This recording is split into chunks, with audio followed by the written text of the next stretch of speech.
السلام عليكم ورحمة الله.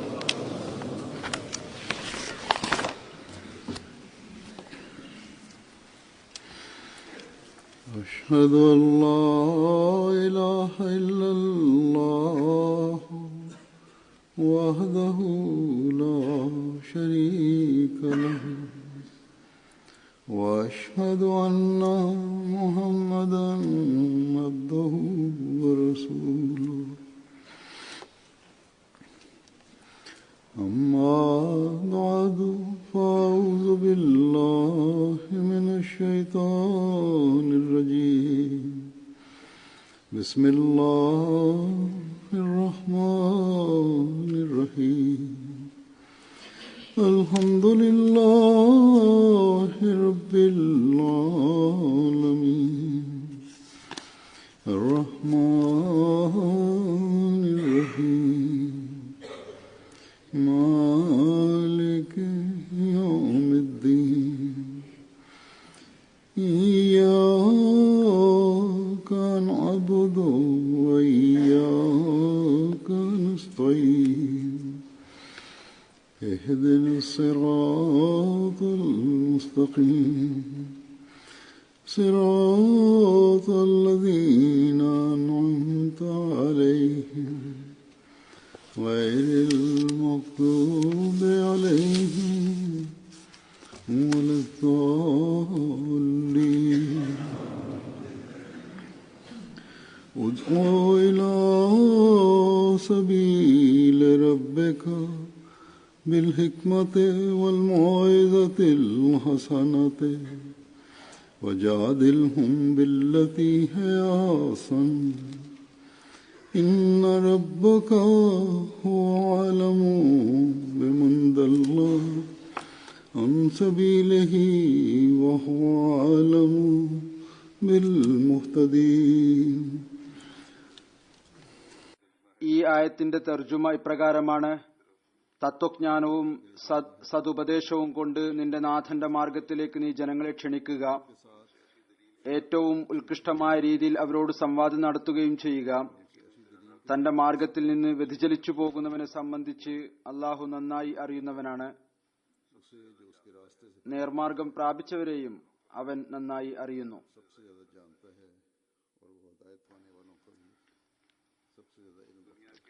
ലോകത്തിലെ പല രാജ്യങ്ങളിലെയും ജമാഅത്തുകൾ തങ്ങളുടെ മജ്ലിസ് ഷൂറയിൽ ഈ നിർദ്ദേശം വെക്കുകയുണ്ടായി. അതിനെക്കുറിച്ച് വളരെ വലിയ തോതിൽ ചർച്ച നടത്തി തങ്ങളുടെ പ്രവർത്തന രൂപരേഖയും ഓരോ ജമാഅത്തിന്റെയും മജ്ലിസ് ഷൂറ നിർദ്ദേശിച്ചു. എപ്രകാരമാണ് നമുക്ക് തബ്ലീഗിന്റെ പ്രവർത്തനങ്ങൾ, ഇസ്ലാമിന്റെ യഥാർത്ഥ അധ്യാപനങ്ങൾ തങ്ങളുടെ രാജ്യത്തിലെ എല്ലാ വിഭാഗങ്ങളിലും എത്തിക്കുന്ന കാര്യത്തിൽ വിശാലത കൈവരിക്കാൻ സാധിക്കുക, അല്ലെങ്കിൽ അതിനെ മെച്ചപ്പെട്ട അടിസ്ഥാനത്തിൽ നിലനിർത്താൻ സാധിക്കുക. ബ്രിട്ടൻ അഹമ്മദിയ ജമാഅത്തും ഈ വർഷം തങ്ങളുടെ മജ്ലിസ് ഷൂറയുടെ അജണ്ടയിൽ ഈ നിർദ്ദേശം വെച്ചിരുന്നു. അതിനെക്കുറിച്ച് മജ്ലിസ് ഷൂറ വളരെ തൃപ്തികരമായ രീതിയിൽ ചർച്ച നടത്തി തങ്ങളുടെ പ്രവർത്തന രൂപരേഖയും തയ്യാറാക്കി എനിക്ക് അംഗീകാരത്തിനായി അയക്കുകയുണ്ടായി. എന്നാൽ നാം എപ്പോഴും ഓർത്തിരിക്കേണ്ടതാണ്,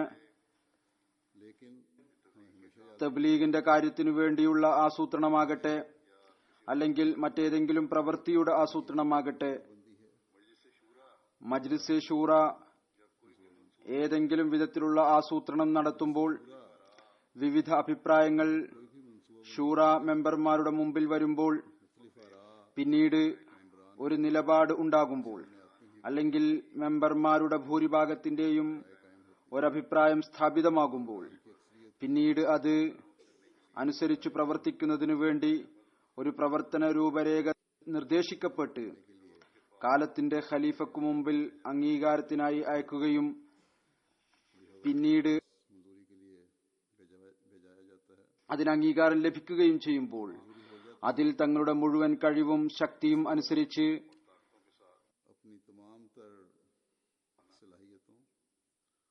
और ताकतों के साथ പ്രാവർത്തികമാക്കുക എന്നതും പ്രവർത്തിക്കുക എന്നതും മജ്ലിസ് ഷൂറ മെമ്പർമാരുടെ ഉത്തരവാദിത്വമാണ്. അതുപോലെ തന്നെ എല്ലാ തലത്തിലും പെട്ട ജമാഅത്തി ഭാരവാഹികളുടെയും ഉത്തരവാദിത്വമാണ്. തബ്ലീഗിന്റെ പ്രവർത്തനങ്ങൾ മെച്ചപ്പെടുത്തുന്നതിനു വേണ്ടിയുള്ള ഈ നിർദ്ദേശങ്ങൾ അല്ലെങ്കിൽ അതിന് വിശാലത നൽകുന്നതിനു വേണ്ടി ബ്രിട്ടൻ മജ്ലിസ് ഷൂറയിൽ ചർച്ചയ്ക്ക് വന്നത്, അതിനെക്കുറിച്ച് തീരുമാനങ്ങളുണ്ടായി, അല്ലെങ്കിൽ ലോകത്തിലെ ഏതെങ്കിലും രാജ്യത്ത് ഇതിനെക്കുറിച്ച് അഭിപ്രായമുണ്ടാവുകയും കാലത്തിന്റെ ഖലീഫയിൽ നിന്ന് അംഗീകാരം ലഭിച്ചതിനു ശേഷം പ്രാവർത്തികമാക്കാൻ ജമാഅത്തുകൾക്ക് അയച്ചു എങ്കിൽ അത് പ്രാവർത്തികമാക്കിപ്പിക്കുകയും ചെയ്യുക എന്നത് എല്ലാ മജ്ലിസ് ഷൂറ മെമ്പർമാരും അതുപോലെ തന്നെ എല്ലാ തലത്തിലും പെട്ട ഈ ഭാരവാഹികൾ പൂർണ്ണമായ നിലയിൽ ഇതിനായി പരിശ്രമിക്കേണ്ടതാണ്. കേവലം ഇങ്ങനെ മനസ്സിലാക്കാതിരിക്കുക. കാരണം ഈ നിർദ്ദേശം തബ്ലീഗിനെ കുറിച്ചുള്ളതാണ്. അതുകൊണ്ട് തബ്ലീഗ് സെക്രട്ടറി മാത്രമാണ് അതിന് ഉത്തരവാദി ജോലി ചെയ്യുക എന്നതിന്. അല്ലെങ്കിൽ മറ്റേതെങ്കിലും വകുപ്പുമായി ബന്ധപ്പെട്ട ഏതെങ്കിലും നിർദ്ദേശമാണ് എങ്കിൽ ബന്ധപ്പെട്ട സെക്രട്ടറിയാണ് അതിന്റെ ഉത്തരവാദി. നിശ്ചയമായും അത് പ്രാവർത്തികമാക്കുന്നതിനു വേണ്ടി ബന്ധപ്പെട്ട സെക്രട്ടറിമാർ തന്നെയാണ് ഉത്തരവാദികൾ. എന്നാൽ പ്രത്യേകിച്ച് തബ്ലീഗിന്റെയും തർബീയത്തിന്റെയും വകുപ്പുകൾ അത്തരത്തിലുള്ളതാണ്. ഇതിൽ ജമാഅത്തിലെ എല്ലാ ഭാരവാഹികളും എല്ലാ തലത്തിൽപ്പെട്ട ഭാരവാഹികളും ഉൾപ്പെടേണ്ടതാണ്. തങ്ങളുടെ മാതൃക കാണിക്കേണ്ടത് നിർബന്ധമാണ്.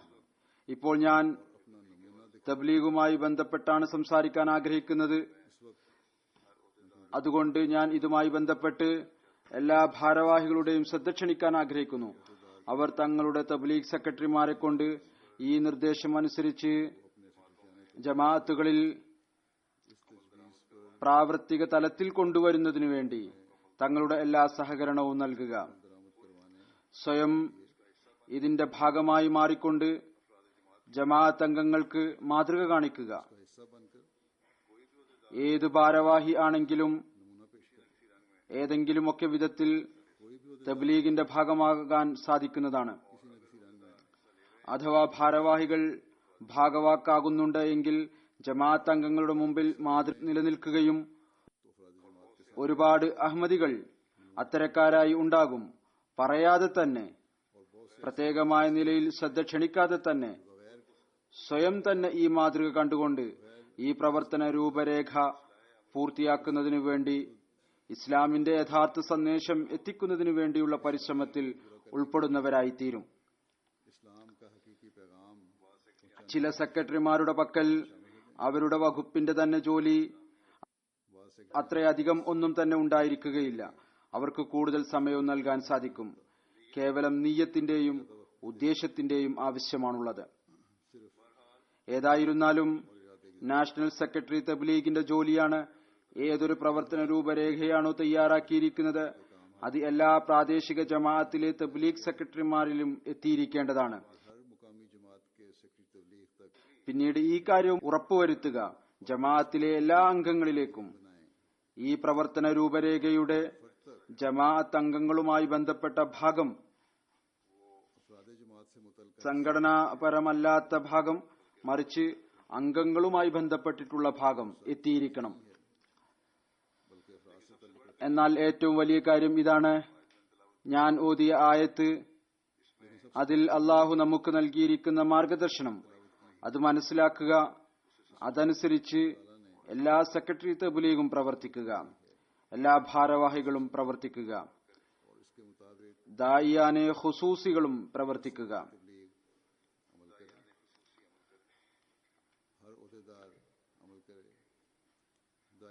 ദായിയാനെ ഖുസൂസികളെ കുറിച്ച് ഞാൻ പ്രത്യേകം പറയുന്നു. ഇവർ സ്വയം തങ്ങളെ സമർപ്പിച്ചതാണ്.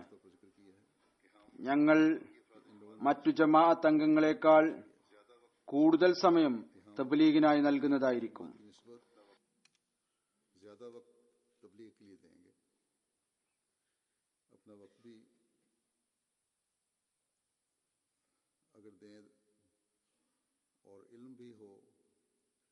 തങ്ങളുടെ സമയം നൽകുകയും അറിവും ഉണ്ടെങ്കിൽ എന്നാൽ ഈ കാര്യങ്ങളിലേക്ക് ശ്രദ്ധിക്കുന്നില്ല എങ്കിൽ ഏതൊന്നാണോ അള്ളാഹു വിവരിച്ചിരിക്കുന്നത് പിന്നീട് അതിൽ ആ ഒരു ബർക്കത്ത് ഉണ്ടാവുകയില്ല. നല്ല ഫലം ഉണ്ടാകുന്ന വിധത്തിലുള്ള പ്രവർത്തനം ഉണ്ടാവുകയില്ല. ഏതായിരുന്നാലും അള്ളാഹു ഈ കാര്യത്തിലേക്ക് ശ്രദ്ധിപ്പിച്ചിരിക്കുന്നു. അതിൽ ഒന്നാമത്തെ കാര്യം ഹിക്മത്താണ്. അതിനുശേഷം സതുപദേശമാണ്, അതായത് നല്ല ഉപദേശം. വീണ്ടും പറയുന്നു, സംസാരത്തിൽ അത്തരത്തിലുള്ള തെളിവുകൾ ഉപയോഗിക്കുക ഏതൊന്നാണോ ഏറ്റവും ഉത്തമമായിട്ടുള്ളത്. ഇന്നത്തെ നാമധാരികളായ പണ്ഡിതന്മാർ തീവ്രവാദ സംഘടനകളും ഗ്രൂപ്പുകളും തങ്ങളുടെ ഭ്രാന്തുകൊണ്ടും യുക്തിയില്ലായ്മ കൊണ്ടും ബുദ്ധിയില്ലായ്മ കൊണ്ടും തെളിവില്ലാത്ത സംസാരം കൊണ്ടും ഇസ്ലാമിനെ ഇത്രമാത്രം അപകീർത്തിപ്പെടുത്തിയിരിക്കുന്നു. ആ മുസ്ലിം ലോകം വിശ്വസിക്കുന്നത് ഇസ്ലാം യുക്തിശൂന്യമായ തെളിവില്ലാത്ത മതമാണ്, വിഡ്ഢികളുടെയും മൂഢന്മാരുടെയും മതമാണ്. നഊദുബില്ല. കേവലം തീവ്രവാദം മാത്രമാണ് അതിന്റെ അധ്യാപനം. അത്തരം അവസ്ഥയിൽ അള്ളാഹുവിന്റെ ഈ നിർദ്ദേശമനുസരിച്ച് തബ്ലീഗ് ചെയ്യുന്നത്, തബ്ലീഗി ബന്ധങ്ങൾ ഉണ്ടാക്കുന്നത് എല്ലാ അഹമ്മദികളുടെയും വളരെ സുപ്രധാനമായ ഒരു ഉത്തരവാദിത്വമാണ്. ഈ പ്രാധാന്യത്തെ ഏറ്റവും ആദ്യം എല്ലാ തലത്തിലും പെട്ട ഭാരവാഹികളാണ് മനസ്സിലാക്കേണ്ടത്. കഴിഞ്ഞ 1-2 വർഷമായി ഈ തീവ്രവാദികളുടെയും ചില പണ്ഡിതന്മാരുടെയും പ്രവൃത്തി ഇസ്ലാമിനെ ഇത്രയധികം അപകീർത്തിപ്പെടുത്തിയിരിക്കുന്നു. മീഡിയയും ഈ കാര്യങ്ങളെ ഇത്രയധികം വലിച്ചിഴച്ചിരിക്കുന്നു. കഴിഞ്ഞ ദിവസം ഇവിടെ ഒരു സർവേ നടന്നു. അതിൽ ഇസ്ലാമിനെ തീവ്രവാദത്തിന്റെയും അക്രമത്തിന്റെയും മതമാണ് എന്നതിനെക്കുറിച്ചും മുസ്ലിങ്ങളെ ഇഷ്ടമില്ലാത്തതിനെക്കുറിച്ചും ചോദ്യം ചോദിച്ചു. അതിൽ ഭൂരിഭാഗം പേരും ഈ ഒരു മറുപടിയാണ് നൽകിയത്: ഇസ്ലാം വലിയ തീവ്രവാദത്തിന്റെ മതമാണ്. മുസ്ലിങ്ങൾ ഞങ്ങൾക്കിഷ്ടമില്ലാത്ത ആളുകളാണ്. ഞങ്ങളുടെ രാജ്യത്ത് മുസ്ലിങ്ങൾ വസിക്കുന്നത് ഞങ്ങൾ ഇഷ്ടപ്പെടുന്നില്ല. രാജ്യത്തിന് ഇവർ ദോഷം ചെയ്യുന്നവരാണ്. എന്നാൽ ഏതാനും വർഷം മുമ്പ് ഇതേ സർവേ നടന്നപ്പോൾ അതിന്റെ ഫലം തികച്ചും വിരുദ്ധമായിരുന്നു. അന്ന് ഭൂരിഭാഗവും മുസ്ലിങ്ങളെ നല്ലവരായിട്ടാണ് മനസ്സിലാക്കിയിരുന്നത്. അത്തരം ഒരവസ്ഥയിൽ നാം അനുമാനിക്കേണ്ടതാണ് എത്രമാത്രം അധ്വാനത്തോടുകൂടി നാം അള്ളാഹു പറഞ്ഞു തന്നിരിക്കുന്ന രീതി അനുസരിച്ച് തബ്ലീഗ് ചെയ്യണം. അള്ളാഹു ഒന്നാമതായി പറഞ്ഞിരിക്കുന്ന കാര്യം ഹിക്മത്തോടുകൂടിയുള്ള തബ്ലീഗാണ്. ഈ ഹിക്മത്ത് എന്താണ്? ഹിക്മത്തിന് വളരെ വിശാലമായ അർത്ഥമാണുള്ളത്. വിജയകരമായ തബ്ലീഗിന് ഈ അർത്ഥങ്ങൾ നാം അറിഞ്ഞിരിക്കേണ്ടത് അനിവാര്യമാണ്. തങ്ങളുടെ തബ്ലീഗിൽ ഈ കാര്യങ്ങൾ നാം മുന്നിൽ വെക്കുന്നവരായിത്തീരുന്നതിനു വേണ്ടി. ഹിക്മത്തിന്റെ ഒരർത്ഥം അറിവ് എന്നുള്ളതാണ്. തബ്ലീഗ് ചെയ്യുന്നതിന് അറിവും ഉണ്ടായിരിക്കേണ്ടതാണ്. ചില ആളുകൾ പറയുന്നു, അവർക്കൊരു കാരണവും കിട്ടിയിരിക്കുന്നു: ഞങ്ങളുടെ പക്കൽ അറിവില്ല, അതുകൊണ്ട് ഞങ്ങൾക്ക് തബ്ലീഗ് ചെയ്യാൻ സാധ്യമല്ല. ഈ കാലഘട്ടത്തിൽ ഈ ഒഴിവുകഴിവും ഒരു ഒഴിവുകഴിവല്ല. നമ്മെ വൈജ്ഞാനികമായി ഹദ്റത്ത് മസീഹ് മൗഊദ് അലൈഹി സ്വലാത്തു വസ്സലാം അത്തരത്തിലുള്ള തെളിവുകൾ കൊണ്ട് വിഭൂഷിതരാക്കിയിരിക്കുന്നു. ജമാഅത്തി സാഹിത്യങ്ങളിൽ ഈ അറിവ് ഒരുക്കി നൽകിയിരിക്കുന്നു. നിസ്സാരമായ പരിശ്രമം പോലും ഒരു പരിധിവരെ വൈജ്ഞാനിക ദൃഢത നൽകുന്നതാണ്. അതുപോലെ ചോദ്യോത്തരത്തിന്റെ രൂപത്തിൽ ഓഡിയോ വീഡിയോ ശേഖരം ലഭ്യമാണ്. അതുപോലെ തന്നെ വെബ്സൈറ്റുകളുണ്ട്. ഒരുപാട് പേർ അവർക്ക് സന്ദേശം എത്തിക്കുമ്പോൾ ചില അന്യർ പറയുന്നു, ഇപ്പോൾ ഞങ്ങളുടെ പക്കൽ നീണ്ട ചർച്ചക്കുള്ള സമയമില്ല. അവർക്ക് പാംഫ്ലെറ്റുകളും നൽകാവുന്നതാണ്, വെബ്സൈറ്റിന്റെ അഡ്രസ്സും നൽകുക. അതുകൊണ്ട് താല്പര്യമുള്ളവർ, അത്തരത്തിൽ താല്പര്യമുള്ളവരായി ഒരുപാട് പേരുണ്ട്. അവരുടെ പക്കൽ അപ്പോൾ സമയവും ഉണ്ടാവുകയില്ല. എന്നാൽ പിന്നീട് അറിവുകൾ കരസ്ഥമാക്കുന്നു. बस फौरी वक्त नहीं होता, लेकिन बाद में मालूमात ഒരുപാട് ആളുകളുടെ കത്തുകൾ എനിക്ക് വരുന്നു. അവർ ഇത്തരത്തിൽ അറിവുകൾ കരസ്ഥമാക്കി. बस एक तो पहले अपना ഒന്നാമതായി തങ്ങളുടെ അറിവ് വർദ്ധിപ്പിക്കുന്നതിന്റെ ആവശ്യമുണ്ട്. इनसे इल्मी गुफ्तगू ആരുമായിട്ടാണോ വൈജ്ഞാനികമായ ചർച്ച നടക്കുന്നത് അവരോട് ഈ വിധത്തിൽ സംസാരിക്കുക. ഏതൊരു നിലവാരത്തിലാണോ അവർ ഉള്ളത്. മറ്റൊന്ന് ഈ കാര്യം അറിഞ്ഞിരിക്കേണ്ടതാണ്. ഇപ്പോൾ നമ്മുടെ ലിറ്ററേച്ചറിലും വെബ്സൈറ്റിലും എവിടെയാണ് ഈ വൈജ്ഞാനിക അറിവ് ലഭിക്കുക? और वेबसाइट में വിവിധ മതങ്ങളുമായി ബന്ധപ്പെട്ടിട്ടുള്ളവരോട്, അള്ളാഹുവിന്റെ അസ്തിത്വത്തെ നിഷേധിക്കുന്നവരോട് അവരുടെ ചിന്തയും ചിന്താഗതിയും അനുസരിച്ച്, वजूद के इनकार करने वालों से അവരുടെ തെളിവനുസരിച്ചാണ് നാം തെളിവുകൾ നൽകേണ്ടത്. ഹിക്മത്തിന്റെ ഒരർത്ഥം ഇതുകൂടിയാണ്. ദൃഢമായ ഉറപ്പുള്ളതായ കാര്യം, സ്വയം സുദൃഢമായ തെളിവ്.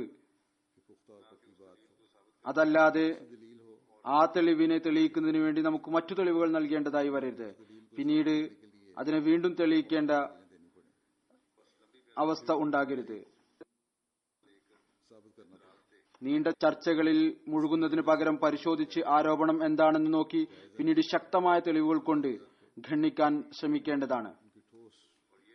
ഇതും തബ്ലീഗ് വകുപ്പിന്റെ ജോലിയാണ്. തങ്ങളുടെ അവസ്ഥകൾ അനുസരിച്ച് അത്തരത്തിലുള്ള ആരോപണങ്ങൾക്കും അതിന്റെ തെളിവുകളും സ്വരൂപിച്ചുകൊണ്ട്, ऐसे एतराज और उनके रद्द ഒരുമിച്ചുകൊണ്ട് दलीलें यकजा करके एक जगह ജമാഅത്തുകൾക്ക് തയ്യാറാക്കി നൽകുക. കൂടുതൽ ആളുകൾക്ക് വൈജ്ഞാനികവും ശക്തവുമായ തെളിവുകൾ ആരോപണങ്ങളെ ഖണ്ഡിക്കാൻ ലഭിക്കുന്നതിനു വേണ്ടി और पुख्ता दलीलें एतराज़ों के रद्द की मुयस्सर हो सके। ഹിക്മത്തിന്റെ മറ്റൊരർത്ഥം നീതി എന്നുള്ളതാണ്. फिर हिकमत का एक मतलब अदल भी है। ऐसे एतराज नहीं करने चाहिए दूसरे पर, മറ്റുള്ളവരുമായി തർക്കം നടക്കുകയാണെങ്കിൽ തങ്ങളിൽ തിരിച്ചു വന്ന് വധിക്കുന്ന വിധത്തിലുള്ള ആരോപണങ്ങൾ ഉന്നയിക്കരുത്. അള്ളാഹുവിന്റെ അനുഗ്രഹത്താൽ അഹമ്മദിയ ജമാഅത്തിൽ ഹദ്റത്ത് മസീഹ് മൗഊദ് അലൈഹി സ്വലാത്തു വസ്സലാമിന്റെ ശിക്ഷണത്തിന്റെയും സാഹിത്യത്തിന്റെയും ഫലമായി, ഖുലഫാക്കളുടെ സാഹിത്യത്തിന്റെ ഫലമായി പൊതുവിൽ അത്തരത്തിലുള്ള ആരോപണങ്ങൾ, അത്തരത്തിലുള്ള അവസ്ഥകൾ ഉണ്ടാകാറില്ല. എന്നിരുന്നാലും പൊതു മുസ്ലിങ്ങൾ അല്ലെങ്കിൽ മറ്റു മതത്തിൽപ്പെട്ട ആളുകൾ, അവരിൽ ഈ കാര്യം കാണാൻ സാധിക്കും. നമുക്ക് എതിരിലുള്ള മുസ്ലിങ്ങൾ ഹദ്റത്ത് മസീഹ് മൗഊദ് അലൈഹി സ്വലാത്തു വസ്സലാമിന്മേൽ അത്തരത്തിലുള്ള ആരോപണങ്ങൾ ഉന്നയിക്കുന്നു. അത് മറ്റു പ്രവാചകന്മാരുടെ മേലും പതിക്കുന്നതാണ്. വലിയ വലിയ ചില ആളുകൾ ഉണ്ട്, അവർ തങ്ങളുടെ ധാരണയിൽ തങ്ങളെ സ്വയം വലിയ പണ്ഡിതന്മാരായിട്ടാണ് മനസ്സിലാക്കുന്നത്. ഹദ്റത്ത് മസീഹ് മൗഊദ് അലൈഹി സ്വലാത്തു വസ്സലാമിന് മേൽ അത്തരത്തിലുള്ള ആരോപണങ്ങൾ ഉന്നയിക്കുന്നു. അത് മറ്റു പ്രവാചകന്മാരുടെ മേലും പതിക്കുന്നതാണ്. ഈ കാര്യത്തെക്കുറിച്ചും തബ്ലീഗ് വകുപ്പ് ഈ ആരോപണങ്ങളും അതിനുള്ള മറുപടിയും സ്വരൂപിക്കേണ്ടതാണ്, ജമാഅത്തുകൾക്ക് തയ്യാറാക്കി നൽകേണ്ടതാണ്. ഈ കാര്യങ്ങൾ ഹദ്റത്ത് മസീഹ് മൗഊദ് അലൈഹി സ്വലാത്തു വസ്സലാമിന്റെ കാലം മുതൽ നടന്നുകൊണ്ടിരിക്കുന്നതാണ്. മറ്റുള്ളവരുടെ മേലും പതിക്കുന്ന ആരോപണങ്ങൾ ഹദ്റത്ത് മസീഹ് മൗഊദ് അലൈഹി സ്വലാത്തു വസ്സലാമിന്റെ പേരിലാണ് അവർ ഉന്നയിക്കുന്നത്. അത് അവരുടെ മതത്തിന്റെ മേലും പതിക്കുന്നതാണ്. അന്നു മുതൽ തന്നെ ഹദ്റത്ത് മസീഹ് മൗഊദ് അലൈഹി സ്വലാത്തു വസ്സലാമും ഈ ആരോപണങ്ങൾക്കുള്ള മറുപടി അവരിൽ തന്നെ തിരിച്ചടിച്ചിട്ടുണ്ട്. इन एतराज़ात അവരുടെ സാഹിത്യത്തിൽ നിന്നും അവരുടെ ഗ്രന്ഥങ്ങളിൽ നിന്നും തന്നെ.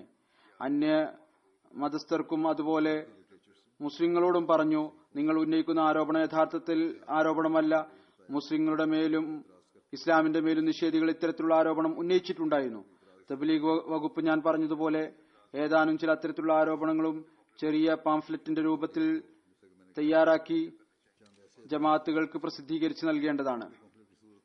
അഥവാ കൂടുതൽ ആളുകളെ തബ്ലീഗിന്റെ ജോലിയിൽ ഉൾപ്പെടുത്തണം എങ്കിൽ ഈ അധ്വാനം ഈ വകുപ്പ് നടത്തേണ്ടതായി വരും, ചിലവും ചെയ്യേണ്ടതായിട്ട് വരും. അതുപോലെ തന്നെ ഹിക്മത്തിന്റെ മറ്റൊരർത്ഥം മൃദുലതയും അനുകമ്പയുമാണ്. തബ്ലീഗിൽ മൃദുലതയോടും ബുദ്ധിയോടും കൂടി പ്രവർത്തിക്കേണ്ട ആവശ്യം വളരെയധികമുണ്ട്. കോപത്താലും തീഷ്ണതയോടും കൂടി സംസാരിക്കുന്നത് മൂലം മറ്റുള്ളവരിൽ നെഗറ്റീവായ സ്വാധീനമാണ് ഉണ്ടാവുക. അവർ വിചാരിക്കും തെളിവൊന്നും തന്നെ ഇല്ല, അതുകൊണ്ടാണ് കോപിഷ്ഠരായി മറുപടി പറയുന്നത്. ആരാണോ കോപിക്കുന്നത് അവരോടും മൃദുലതയോടുകൂടിയാണ് സംസാരിക്കേണ്ടത്. ഇസ്ലാമിന്റെ അധ്യാപനങ്ങൾക്ക് മേൽ ആരോപണം ഉന്നയിക്കുന്നവർക്ക് നാമധാരികളായ പണ്ഡിതന്മാരുടെ കോപവും തീവ്രവാദവും തന്നെയാണ് അവർക്ക് ഇസ്ലാമിന് മേൽ ആക്ഷേപം ഉന്നയിക്കാൻ അവസരം നൽകിയിരിക്കുന്നത്. അതല്ല എങ്കിൽ നല്ല രീതിയിൽ സംസാരിക്കുകയാണെങ്കിൽ ഒരുപാട് ആരോപണങ്ങൾ അത് അങ്ങനെ തന്നെ ഇല്ലാതായിത്തീരുന്നതാണ്. ഹിക്മത്തിന്റെ മറ്റൊരർത്ഥം നുബുവത്ത് എന്നുള്ളതാണ്. ഈ ഒരു അർത്ഥത്തിൽ ചർച്ച ചെയ്യുന്നതിനും സംസാരിക്കുന്നതിന്റെയും അർത്ഥം ഇതാണ്: നാം വിശുദ്ധ ഖുർആൻ അത് റസൂലുള്ളാഹി സ്വല്ലല്ലാഹു അലൈഹി വസല്ലമയിൽ ഇറങ്ങിയതാണ്. അതിലെ തെളിവുകൾ അതിന്റെ അധ്യാപനങ്ങൾ അനുസരിച്ച് തബ്ലീഗ് ചെയ്യേണ്ടതാണ്. ഇസ്ലാമിൽ ആക്ഷേപം ഉന്നയിക്കുന്ന ആളുകളാൽ സ്വാധീനിക്കപ്പെടുന്ന ആളുകൾക്ക് മുന്നിൽ ഞാൻ കണ്ടിട്ടുണ്ട്, വിശുദ്ധ ഖുർആന്റെ ആയത്തുകളുടെ വെളിച്ചത്തിൽ അവരോട് സംസാരിക്കുമ്പോൾ അവരിൽ വലിയ സ്വാധീനം ഉണ്ടാകുന്നു. ഇതിന്റെ മറ്റൊരർത്ഥം ഇതുകൂടിയാണ്: അജ്ഞതയിൽ നിന്ന് തടയുക, അത്തരം രീതിയിൽ സംസാരിക്കുക, അത് മറ്റുള്ളവർക്ക് മനസ്സിലാവുകയും ചെയ്യണം, അവരുടെ അജ്ഞത ദൂരീകരിക്കപ്പെടുകയും ചെയ്യണം. റസൂലുള്ളാഹി സ്വല്ലല്ലാഹു അലൈഹി വസല്ലമയും ഈ നിർദ്ദേശം നൽകുകയുണ്ടായി: ആളുകളുടെ ഗ്രാഹ്യവും മനസ്സിലാക്കാനുള്ള ശക്തിയും അനുസരിച്ച് അവരോട് സംസാരിക്കുക. ഇതിന്റെ മറ്റൊരർത്ഥം എന്ന് പറയുന്നത് സത്യം അനുസരിച്ച് സത്യത്തിന് അനുയോജ്യമായ രീതിയിൽ സംസാരിക്കുക. എപ്പോഴും സത്യവും യാഥാർത്ഥ്യത്തിൽ അധിഷ്ഠിതവുമായ രീതിയിൽ സംസാരിക്കേണ്ടതാണ്. അതല്ലാതെ മറ്റുള്ളവരെ സ്വാധീനിക്കുന്നതിനു വേണ്ടി യാഥാർത്ഥ്യത്തെ സംഭവത്തിൽ നിന്ന് വളച്ചൊടിച്ചുകൊണ്ട് സംസാരിക്കുക എന്നുള്ളതല്ല. അത്തരത്തിലുള്ള കാര്യങ്ങൾ യാഥാർത്ഥ്യത്തിനും സംഭവങ്ങൾക്കും വിരുദ്ധമായിട്ടുള്ളതാണെങ്കിൽ അത് തെറ്റായ സ്വാധീനമുണ്ടാക്കും. കാരണം ഏതെങ്കിലുമൊക്കെ ഒരു സമയത്ത് യഥാർത്ഥ കാര്യം വെളിപ്പെടും. അതുകൊണ്ട് എപ്പോഴും തന്നെ സത്യസന്ധവും യാഥാർത്ഥ്യത്തിൽ അധിഷ്ഠിതവുമായ കാര്യങ്ങൾ സംസാരിക്കേണ്ടതാണ്. ഹിക്മത്തിന്റെ മറ്റൊരവസരം അവസരോചിതമായി സംസാരിക്കുക എന്നുള്ളതാണ്. അതായത് ഈ ഒരു ചിന്തയാണുള്ളതെങ്കിൽ ഒരു തെളിവ് മുഖേന എതിരാളിയിൽ കോപമുണ്ടാകും, തീക്ഷ്ണതയുണ്ടാകും എങ്കിൽ അത്തരം സമയത്ത് തബ്ലീഗ് പരമായ ചർച്ചയ്ക്ക് പകരം കലഹവും ബഹളവും ആണ് ഉണ്ടാവുക എങ്കിൽ അത്തരം തെളിവുകൾ ഉപയോഗിക്കുന്നതിൽ നിന്ന് വിട്ടുനിൽക്കേണ്ടതാണ്. ഈ കാര്യങ്ങളിൽ നിന്ന് വിട്ടുനിൽക്കേണ്ടതാണ്. എന്നിട്ട് അത്തരത്തിലുള്ള തെളിവും അത്തരത്തിൽ സംസാരിക്കുകയും ചെയ്യേണ്ടതാണ്. ഏതൊന്നാണ് അവസരോചിതമായിട്ടുള്ളത്, മറ്റുള്ളവരുടെ പ്രകൃതം അനുസരിച്ചിട്ടുള്ളത്, തമ്മിലുള്ള ദൂരം വർദ്ധിക്കുന്നതിന് പകരം അടുത്തുകൊണ്ടുവരുന്നത്. ചില ആളുകൾ ഒരു കാര്യം സംസാരിക്കുന്നു, ഒരു മജ്ലിസിൽ മറ്റുള്ളവർ ആ കാര്യം കേൾക്കുന്നു, അതിൽ നല്ല സ്വാധീനമുണ്ടാകുന്നു. എന്നാൽ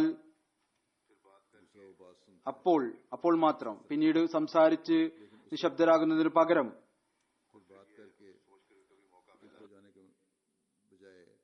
ഇനി സംസാരിക്കാൻ അവസരം ലഭിക്കുമെന്ന് വിചാരിച്ച് ആ സദസ്സിൽ തന്നെ അയാളുടെ പിന്നാലെ കൂടുന്നു, എന്നിട്ട് കൂടെ അതേ കാര്യം ആവർത്തിക്കുന്നു.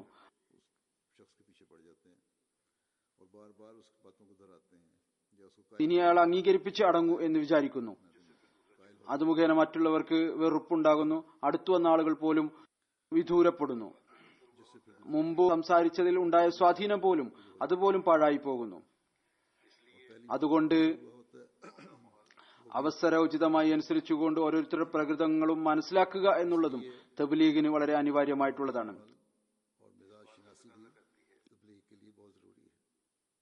കാര്യത്തെ ആവശ്യപ്പെടുന്നതാണ്. തബ്ലീഗിൽ എവിടെയാണ് സ്ഥിരചിത്തത ആവശ്യമായിട്ടുള്ളത്, അതോടൊപ്പം തന്നെ വ്യക്തിപരമായ ബന്ധങ്ങൾ വർദ്ധിപ്പിക്കേണ്ടതിന്റെ ആവശ്യവും ഉണ്ട്. വ്യക്തിപരമായ ബന്ധങ്ങളിലൂടെയാണ് ഓരോരുത്തരുടെ പ്രകൃതം തിരിച്ചറിയാൻ സാധിക്കുക. നാം നമ്മുടെ തബ്ലീഗി പ്രവർത്തനങ്ങളിൽ ഒരു തുടർച്ച ഉണ്ടാക്കിയെടുക്കേണ്ട ആവശ്യമുണ്ട്.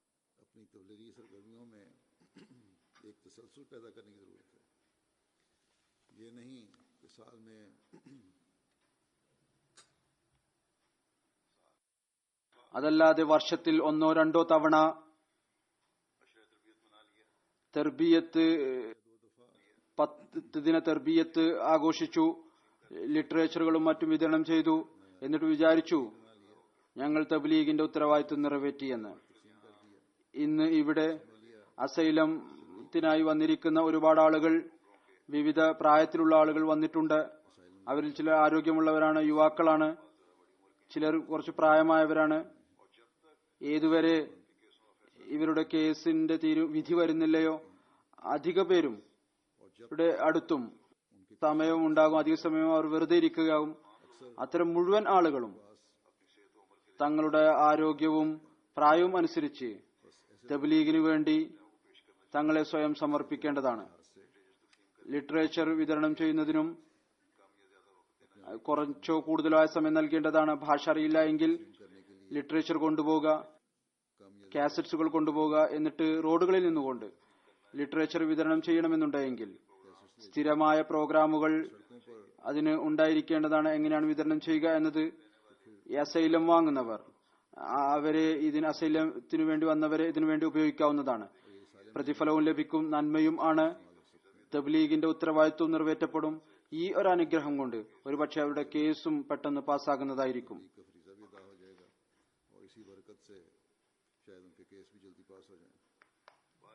ഏതായിരുന്നാലും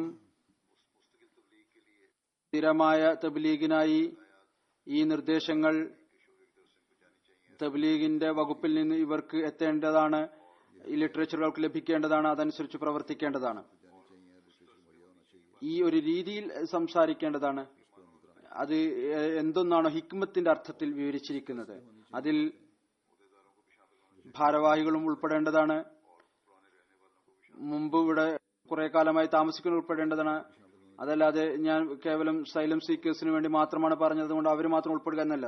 ദായിയാന് ഖുസൂസിയും കേവലം പേരിന് ദായിയാന് ഖുസൂസി ആകാതെ മറിച്ച് കൂടുതൽ സമയം നൽകിക്കൊണ്ട് ഈ തബ്ലീഗിന്റെ മൈതാനത്തിലേക്ക് അവർ വരേണ്ടതാണ്. ലോകത്തിന്റെ ഇന്നത്തെ അവസ്ഥ അത് ലോകത്തിന് പറഞ്ഞു കൊടുക്കുന്നതിനു വേണ്ടി നാം തുറന്ന നിലയിൽ അവരോട് പറയേണ്ടതായിട്ട് വരും. ഈ അവസ്ഥ നിങ്ങളുടെ ഭൗതികതയിൽ മുങ്ങിയത് കൊണ്ടാണ് ഉണ്ടായിട്ടുള്ളത്, അള്ളാഹുവിന്റെ കോപം കൊണ്ടാണ് ഉണ്ടായിട്ടുള്ളത്. അതുകൊണ്ട് ഒരൊറ്റ മാർഗം മാത്രമാണുള്ളത്, അള്ളാഹുവിലേക്ക് വരിക, യഥാർത്ഥ ദീനിനെ അന്വേഷിക്കുക.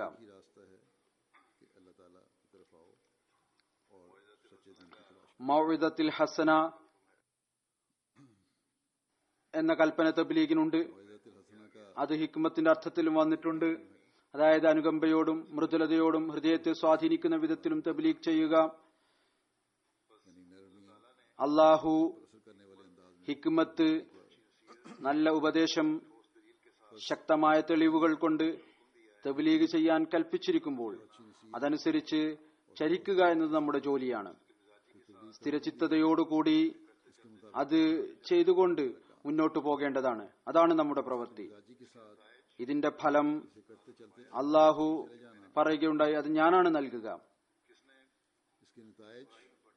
ആരാണോ വഴികേടിൽ നിൽക്കുന്നത്, ആർക്കാണോ നേർമാർഗം ലഭിക്കുക, ഇത് അള്ളാഹുവിനാണ് അറിയുക. ഒരു സ്ഥലത്ത് ഇതുകൂടെ പറയുകയുണ്ടായി, നിങ്ങൾക്ക് നിർബന്ധപൂർവ്വം ആർക്കും മാർഗദർശനം നൽകാൻ സാധിക്കുകയില്ല. അതെ, നിങ്ങളുടെ ജോലി തബ്ലീഗ് ചെയ്യുക എന്നുള്ളതാണ്, സന്ദേശം എത്തിക്കുക എന്നുള്ളതാണ്. സത്യത്തിന്റെ സന്ദേശം എല്ലാ ആളുകളിലേക്കും എത്തിക്കുക, ഇസ്ലാമിന്റെ ശ്രേഷ്ഠതയും മനോഹരമായ അധ്യാപനങ്ങളും മറ്റുള്ളവരിൽ പ്രകടമാക്കുക, അത് നിങ്ങൾ ചെയ്തുകൊണ്ടിരിക്കുക.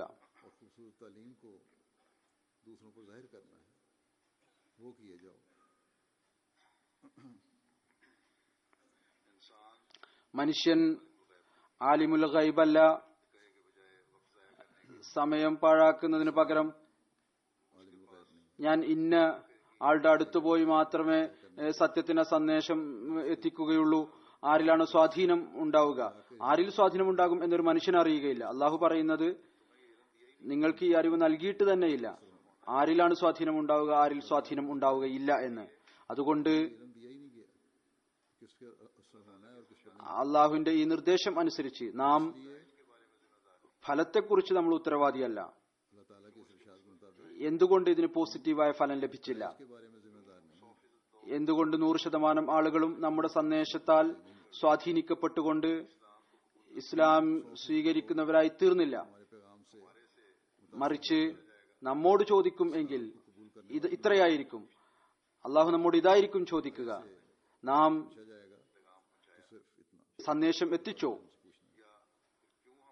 അതല്ലെങ്കിൽ എന്തുകൊണ്ട് നാം തങ്ങളുടെ തബ്ലീഗിന്റെ ഉത്തരവാദിത്വം നിറവേറ്റിയില്ല, എന്തുകൊണ്ട് അള്ളാഹുവിന്റെ अपना तबलीग का നിർദ്ദേശം അനുസരിച്ച് പ്രവർത്തിച്ചില്ല. हदायत पर ആർക്കാണോ ഹിദായത്ത് ലഭിക്കുക, ആർക്കാണോ ഹിദായത്ത് ലഭിക്കാതിരിക്കുക, ഇത് കേവലം അള്ളാഹുവിന്റെ അറിവിൽ മാത്രം ഉള്ളതാണ്. അഥവാ നാം നമ്മുടെ കടമ നിറവേറ്റുന്നുണ്ട് എങ്കിൽ अल्लाह ताला के इल्म में। अगर हम अपना फर्ज पूरा कर रहे हैं ലോകത്തിന് അള്ളാഹുവിനോട് ഇത് പറയാൻ സാധിക്കുകയില്ല, മരണത്തിന് ശേഷം ഞങ്ങൾക്ക് ഇസ്ലാമിന്റെ സന്ദേശം ലഭിച്ചിട്ട് തന്നെയില്ല. मरने के बाद ഇതിൽ ഞങ്ങൾക്ക് ഇസ്ലാമിന്റെ സന്ദേശം ലഭിച്ചില്ല എങ്കിൽ ഞങ്ങളുടെ എന്ത് തെറ്റാണ്? ചില ആളുകൾ സന്ദേശം കേൾക്കുന്നു, മനസ്സിലാക്കുന്നു, कसूर अगर हम इस्लाम को पैगाम नहीं, എന്നാൽ നിർഭാഗ്യവശാൽ बाज लोग पैगाम सुनते हैं എന്തെങ്കിലും തടസ്സം അവർക്ക് മുമ്പിൽ വരുന്നു, लेकिन फिर बदकिस्मती से അവർ സ്വീകരിക്കുകയില്ല. लोग उनके आड़े आ जाते हैं। ഇപ്പോൾ 2 ദിവസം മുമ്പ് തന്നെ യൂറോപ്പിലെ ഒരു രാജ്യത്തെ മുമ്പിൽ എനിക്ക് എഴുതുകയുണ്ടായി, ഇന്ന സഹാഹിബുമാർ ജർമ്മനിയിൽ താങ്കളെ കണ്ടിരുന്നു, ജൽസയിലും പങ്കെടുത്തു, फलां साहिब जो आपको मिले थे जर्मनी തബ്ലീഗും അതേപോലെ തന്നെ മുഴുവൻ അന്തരീക്ഷത്തിന്റെയും നല്ല സ്വാധീനം അവരിലുണ്ട്. പല പ്രാവശ്യം അവർ ബയ്യത്ത് ചെയ്യാൻ വേണ്ടി ഉദ്ദേശിച്ചു, എന്നാൽ എന്തെങ്കിലും ഒരു തടസ്സം ഇടയിൽ വരും. कई दफा ഇത് അള്ളാഹുവിനാണ് അറിയുക, फिर कोई रोक आड़े आ जाती है। അവർക്ക് സ്വീകരിക്കാനുള്ള സൗഭാഗ്യം ലഭിക്കുമോ ഇല്ലേ എന്ന്. എന്നാൽ നമ്മൾ ഏതായിരുന്നാലും നമ്മുടെ കടമകൾ നിർവഹിച്ചിട്ടുണ്ട്, അവർക്ക് ഇസ്ലാമിന്റെ യഥാർത്ഥത്തിലുള്ള സന്ദേശം എത്തിച്ചിട്ടുണ്ട്, अपना फर्ज पूरा कर दिया, യഥാർത്ഥ സന്ദേശത്തെക്കുറിച്ച് ബോധ്യപ്പെടുത്തിയിട്ടുണ്ട്. रोशना से वाली തബ്ലീഗുമായി ബന്ധപ്പെട്ട മറ്റൊരു കാര്യം ഇതുകൂടിയാണ്. ചിലർ ചോദിക്കാറുണ്ട്, നിങ്ങൾ തബ്ലീഗ് ചെയ്ത് എത്ര ആളുകളെ അഹമ്മദികളാക്കി? सवाल करते हैं कि तुम तबलीग करके ഇതും പറയുന്നു, तुमने कितने अहमदी बना, മുസ്ലിങ്ങൾ നിങ്ങളെ മുസ്ലിങ്ങളായി മനസ്സിലാക്കുന്നില്ല, और फिर ये भी कहते हैं कि खुद मुसलमान ഇത്തരത്തിൽ इस्लाम मुसलमान नहीं समझते, വ്യാപിക്കുന്നതിന് വേണ്ടി और फिर ये भी कि कितना अर्सा ഇസ്ലാമിന്റെ സന്ദേശം എത്തിക്കാൻ എത്ര കാലം എടുക്കുമെന്ന് ചോദിക്കുന്നു. അതോടൊപ്പം ഇതും അംഗീകരിക്കുന്നു, പ്രത്യക്ഷത്തിൽ നിങ്ങളുടെ കാര്യം യോജിക്കുന്ന യുക്തിഭദ്രവുമാണ്. എന്നോടും ചില ആളുകൾ പറയുന്നുണ്ട്, എന്നോട് ചോദിക്കുകയുണ്ടായി, ജർമ്മനിയിലെ യാത്രയിലും ഒരു ജേർണലിസ്റ്റിനോട് ചോദിക്കുകയുണ്ടായി. അപ്പോൾ നമ്മുടെ മറുപടി എപ്പോഴും ഇതായിരിക്കും, ഞങ്ങൾക്ക് തബ്ലീഗ് ചെയ്യാനും സന്ദേശം എത്തിക്കാനുള്ള ഉത്തരവാദിത്വമാണുള്ളത്, അതിൽ നിന്ന് ഞങ്ങൾ പിന്നോട്ട് പോകുന്നവരല്ല, അതനുസരിച്ച് ഞങ്ങൾ പ്രവർത്തിക്കുന്നതായിരിക്കും. उससे हम पीछे ആർക്കാണോ ഹിദായത്ത് ലഭിക്കുക, ആർക്കാണ് ഹിദായത്ത് ലഭിക്കാതിരിക്കുക, ഇത് അള്ളാഹുവിന് മാത്രമേ അറിയുകയുള്ളൂ. हिदायत पानी है, ഞങ്ങളെ ഏൽപ്പിച്ചിരിക്കുന്ന ജോലി അത് ഞങ്ങൾ എന്തായാലും ചെയ്യുന്നതാണ്. അതോടൊപ്പം തന്നെ ഈ ഒരു जो काम है വാഗ്ദാനവുമുണ്ട്, അള്ളാഹുവും അവന്റെ റസൂലും തീർച്ചയായും ഇൻഷാ അള്ളാഹു താല വിജയിക്കുക തന്നെ ചെയ്യും. അതുകൊണ്ട് ഞങ്ങൾ ഈ ഒരു പ്രതീക്ഷയിൽ നിലനിൽക്കുന്നവരാണ്. ഇൻഷാ അള്ളാഹു താല ഒരു ദിവസം ഭൂരിഭാഗം ഞങ്ങളുടേതായിത്തീരും. ഹദരത്ത് മസീമോദ് അലൈഹി സ്വലാത്തു വസ്സലാമും ഈ ആയത്തിന്റെ വിശദീകരണം, അതായത് ഞാനിപ്പോൾ തിലാവത്ത് ചെയ്തത് ചില സ്ഥലത്ത് വിവരിച്ചിട്ടുണ്ട്. इस आयत की वजाहत में തന്നെക്കുറിച്ച് വിവരിച്ചുകൊണ്ട് എപ്രകാരമാണ് ചില സമയത്ത് ഇസ്ലാമിന്റെ ശത്രുക്കൾ अपने बारे में बयान फरमा അങ്ങയുടെ വികാരത്തെ, അങ്ങയുടെ ആവേശത്തെ പ്രകോപിപ്പിക്കാൻ വേണ്ടി ശ്രമിച്ചത്. എന്നാൽ എന്നിട്ടും അവിടുന്ന് ഈ ആയത്ത് അനുസരിച്ചുകൊണ്ട് എത്ര വിധത്തിലാണ്, ഏത് വിധത്തിലാണ് आपने इस സമാധാനത്തെ നിലനിർത്താനും കലഹത്തെ ഇല്ലാതാക്കാനും വേണ്ടി ശ്രമിച്ചത്, പെരുമാറിയത്, ഈ കാര്യം തന്റെ ഗ്രന്ഥത്തിൽ വിവരിച്ചുകൊണ്ട് അവിടുന്ന് പറയുന്നു, അള്ളാഹുവിനറിയാം, ഒരിക്കലും തന്നെ നാം खुदा जानता है മറുപടി നൽകുമ്പോൾ മൃദുലതയും എളിമയും കൈവിട്ടിട്ടില്ല. അതായത് മൃദുലതയോടും മൃദുല ഭാഷയും ഒരിക്കലും തന്നെ നാം ഉപേക്ഷിച്ചിട്ടില്ല. എപ്പോഴും മൃദുലവും നിർമ്മലവുമായ വാക്കുകളാണ് ഉപയോഗിച്ചിട്ടുള്ളത്. പറയുന്നു, കേവലം ഈ ഒരവസ്ഥയിലല്ലാതെ ചില സമയത്ത് എതിരാളികൾ അങ്ങേയറ്റം കഠിനകരവും കുഴപ്പമുണ്ടാക്കുന്നതുമായ ലിഖിതങ്ങൾ കൊണ്ട് इतना अंगेज तहरीक पाकर इसी कदर से ഒരു പരിധിവരെ അവസ്ഥ ബോധ്യപ്പെടുത്തുന്നതിനു വേണ്ടി കഠിനമായ മറുപടി ഈ ഉദ്ദേശത്തോടുകൂടി നാം ഉപയോഗിച്ചിട്ടുണ്ട്. उलमाए सू हैं ചില സമയത്ത് കാഠിന്യം കാണിച്ചുവെങ്കിൽ എതിരാളികൾ അവർ നികൃഷ്ടരായ പണ്ഡിതന്മാർ അല്ലെങ്കിൽ കുഴപ്പമുണ്ടാക്കാൻ മുന്നിൽ നിൽക്കുന്ന നേതാക്കന്മാർ. അവർ പൊതുജനങ്ങളെയും ഭിന്നിപ്പിക്കുന്നു. അതുകൊണ്ട് അവർ അവരുടെ ലിഖിതങ്ങളിൽ കാഠിന്യം കാണിച്ചതുകൊണ്ട്, അത്തരത്തിലുള്ള കാഠിന്യം കാണിച്ചത് കാരണം സമൂഹം ഈ വിധത്തിൽ തങ്ങളുടെ പ്രതിഫലം നേടി മൃഗീയമായ ആവേശത്തെ തടഞ്ഞു നിർത്തുന്നതിനു വേണ്ടി അതുകൊണ്ട് അഥവാ മുസ്ലിങ്ങൾക്ക് ഏതിലാണ് എങ്കിൽ മറുപടി കഠിനകരമായ നിലയിൽ നൽകാൻ സാധിക്കുന്നത് ഇതായിരുന്നു. അത് നൽകി. ഇതിനേക്കാൾ കൂടുതൽ ആക്ഷേപം കാഠിന്യം കാണിക്കേണ്ടതിന്റെ ആവശ്യമില്ല. കാരണം കലാപവും കുഴപ്പവും ഉണ്ടാകരുത്. ഈ കാഠിന്യം എന്ന് പറയുന്നത് ഏതെങ്കിലും ശരീരേച്ഛയുടെ ഫലമോ പ്രകോപനം കൊണ്ടോ അല്ല, മറിച്ച് ജാദിലുഹും ബില്ലത്തി ഹിയ ഹസൻ എന്ന ആയത്തനുസരിച്ച് ഒരു അവസരോചിത പ്രായോഗികത എന്ന നിലയിൽ പ്രവൃത്തി തലത്തിൽ കൊണ്ടുവന്നതാണ്. അതും ചിലപ്പോൾ കാഠിന്യം കാണിക്കേണ്ടതായി വരുന്നു. അതും ഈ ആയത്തിന് കീഴിലാണ് വരുന്നത്. ഹിക്മത്തെ അമലി എന്ന നിലയിലാണ് ഉപയോഗിച്ചിരിക്കുന്നത്. അതായത് ശരിയായ അവസരോചിതമായ രീതിയിൽ സംസാരിക്കുക. ഏതായിരുന്നാലും അത്തരത്തിലുള്ള മറുപടി നൽകേണ്ടത് തന്നെ അനിവാര്യമായിട്ടുള്ള അവസരങ്ങൾ ഉണ്ടായിത്തീരുന്നു. അതുകൊണ്ട് ചില സമയത്ത് ശക്തമായ ചില വാക്കുകൾ ഉപയോഗിക്കേണ്ടതായി വരും. എന്നാൽ പൊതുവിൽ മൃദുലത തന്നെയാണ് കാണിക്കേണ്ടത്. പറയുന്നു, ഈ കാര്യം ഒരു യുക്തിഭദ്രമായ പ്രായോഗിക കാര്യം എന്ന നിലയിലാണ് ഉപയോഗിച്ചിട്ടുള്ളത്.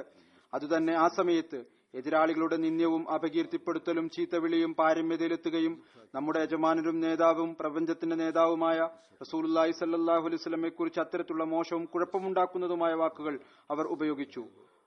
വളരെ അടുത്തുതന്നെ അതുമൂലം സമാധാന ഭംഗം ഉണ്ടാകുമായിരുന്നു. ആ സമയത്താണ് നാം ആ യുക്തിയിൽ അധിഷ്ഠിതമായ പ്രായോഗിക കാണിച്ചിട്ടുള്ളത്. എവിടെയാണോ അത്തരത്തിലുള്ള അവസ്ഥ ഉള്ളത് അവിടെ ജാദിലുഹും ബില്ലത്തി ഹിയ ഹസൻ എന്നതിന്റെ അർത്ഥം ഇതായിരിക്കും: അല്പം കഠിനമായ നിലയിൽ മറ്റുള്ളവർ ഉപയോഗിക്കുന്ന രീതിയിൽ മറുപടിയും നൽകുക. അതുതന്നെ കുഴപ്പവും കലാപവും തടയുന്നതിനു വേണ്ടി. കുഴപ്പവും കലാപവും തടയുക എന്നതാണ് യഥാർത്ഥ ഉദ്ദേശം. അതുപോലെ തന്നെ സന്ദേശം ശരിയായ രീതിയിൽ എത്തിക്കേണ്ടതും അനിവാര്യമായ കാര്യമാണ്. അവിടുന്ന് ഒരിക്കലും തന്നെ എതിരാളികൾ അവലംബിച്ച മാർഗം അവലംബിച്ചിട്ടില്ല. അവിടുന്ന് ഈ കാര്യം കൂടി പറയുകയുണ്ടായി: ഭരണകൂടത്തെയും നിയമത്തെയും അനുസരിക്കേണ്ടതും നിർബന്ധമാണ്. കുഴപ്പമുണ്ടാകുന്നത് തടയുന്നതിനു വേണ്ടി തെളിവുകൾ കൊണ്ടാണ് അവിടുന്ന് സംസാരിച്ചത്. നിയമസഹായം തേടുകയാണ് ചെയ്യുന്നത്. ഏതായിരുന്നാലും എവിടെയാണോ ആത്മാഭിമാനം കാണിക്കേണ്ടത്, അത് അനിവാര്യമായിട്ടുള്ളത്, അവിടെ അത് കാണിക്കുകയും പ്രകടിപ്പിക്കുകയുണ്ടായി. മറ്റൊരു സ്ഥലത്ത് അവിടുന്ന് പറയുന്നു, ജാദിൽഹും ബില്ലത്തി ഹിയ ഹസൻ എന്നതിന്റെ അർത്ഥ ഉദ്ദേശം നാം ഇത്രയധികം മൃദുലത കാണിക്കുക എന്നല്ല. അതായത് അവരുടെ കാര്യങ്ങൾ പൂർണ്ണമായും അംഗീകരിച്ചുകൊണ്ട് യാഥാർത്ഥ്യത്തിന് വിരുദ്ധമായ കാര്യങ്ങൾ സത്യപ്പെടുത്തുക എന്നല്ല. ഒരാൾ ദൈവമാണ് എന്ന് വാദിക്കുകയും നമ്മുടെ നബിയെ പ്രവചനം എന്ന നിലയിൽ നഊദു ബില്ലാ വ്യാജനാണെന്ന് പറയുകയും ഹസ്രത്ത് മൂസായെ കൊള്ളക്കാരൻ എന്ന് വിളിക്കുകയും ചെയ്യുന്ന ആളെ നല്ല ആൾ എന്ന് നമുക്ക് പറയാൻ സാധിക്കുമോ? അങ്ങനെ ചെയ്യുന്നത് നല്ല നിലയിൽ അവരുമായി സംസാരിക്കുക എന്നതാണോ? ഒരിക്കലുമല്ല. മറിച്ച് കപട വിശ്വാസത്തിന്റെ സ്വഭാവവും ഈമാനില്ലായ്മയുടെ ഒരു തലവുമാണ്. ഈ കാര്യത്തിന്റെ വ്യത്യാസം നാം എപ്പോഴും നമ്മുടെ മുമ്പിൽ വെക്കേണ്ടതാണ്.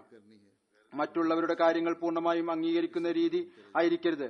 നമുക്ക് തബ്ലീഗ് ചെയ്യണം, മറ്റുള്ളവർക്ക് കാര്യങ്ങൾ കേൾപ്പിക്കണം. അതിനുവേണ്ടി നമ്മുടെ ആത്മാഭിമാനവും തീരെ ഇല്ലാത്ത തലത്തിലേക്ക് പോകുന്നവരായി നാം മാറരുത്. എന്നാൽ ഒരു പരിധിവരെ ചെയ്യണം. കുഴപ്പവും വഴക്കും ഉണ്ടാകരുത്. എന്നാൽ ഒരു പരിധിവരെ അവരുടെ വാക്കുകൾ അവരിലേക്ക് തന്നെ തിരിച്ചയക്കേണ്ടതായിട്ട് വരും. എവിടെയാണോ പരിധിയിൽ കൂടുതലായി എതിരാളികൾ എതിർപ്പിൽ മുന്നോട്ട് പോകുന്നത്, അല്ലെങ്കിൽ അവരുടെ സംസാരം ഈ വിധത്തിലാകുന്നത് പരിധിയിൽ കൂടുതലായി മോശം വാക്കുകളും ചീത്ത പറയലുമാണ് എങ്കിൽ അവിടെ ചില സമയത്ത് കുഴപ്പത്തെ ഇല്ലായ്മ ചെയ്യുന്നതിനു വേണ്ടി മറുപടിയും നൽകേണ്ടതായി വരും. അതുപോലെ തന്നെ അവിടുന്ന് ഇതുകൂടി പറഞ്ഞു, മൃദുലത കാണിക്കുക എന്നതുകൊണ്ടുള്ള ഉദ്ദേശം ഒരിക്കലും തന്നെ ഇതല്ല. അതായത് ഞാൻ മുമ്പ് പറഞ്ഞതുപോലെ അവരുടെ കാര്യങ്ങൾ പൂർണ്ണമായും അംഗീകരിച്ച് ഇത്രമാത്രം ഭയക്കുക, അവരുടെ എല്ലാ കാര്യത്തിനും ഒപ്പം മൂളുകയും യഥാർത്ഥത്തിന് വിരുദ്ധമായ കാര്യങ്ങളെ അംഗീകരിക്കുകയും ചെയ്യുക എന്നതല്ല.